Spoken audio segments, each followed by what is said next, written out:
সিলেট নগরে আবারও ছিনতাইয়ের ঘটনা ঘটেছে। ফিল্মি কায়দায় সংগঠিত এই ঘটনায় এক বিকাশ ব্যবসায়ীর কাছ থেকে নগদ 2 লাখ টাকা ও 3টি মোবাইল ফোন ছিনিয়ে নেওয়ার অভিযোগ উঠেছে। ঘটনাটি নগরের শেখপাড়া এলাকায় আজ গভীর রাতে ঘটে বলে জানা গেছে।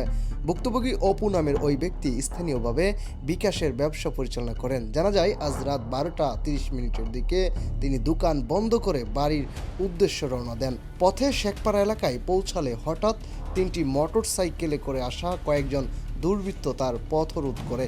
পরে তারা ভয়ভীতি দেখিয়ে অপুর কাছ থেকে নগদ 2 লাখ টাকা এবং সঙ্গে থাকা 3টি মোবাইল ফোন ছিনিয়ে নিয়ে যায়। ঘটনার আকস্মিকতায় হতভম্ব হয়ে পড়েন ওই ভুক্তভোগী।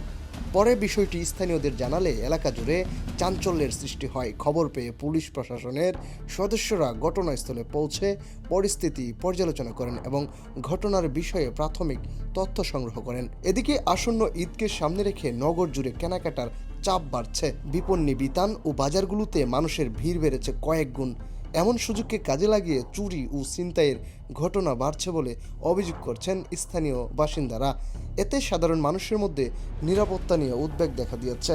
যদিও আইন শৃঙ্খলা রক্ষাকারী বাহিনী নগরের বিভিন্ন এলাকায় নিয়মিত টহল কার্যক্রম পরিচালনা করছেন এবং অপরাধ দমনে তৎপরতা জোরদার করেছে বলে জানা যায়।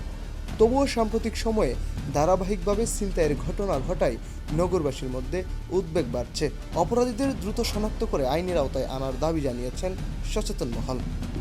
মাহবুব আল মারুফ, এবিসি টেলিভিশন, সিলেট।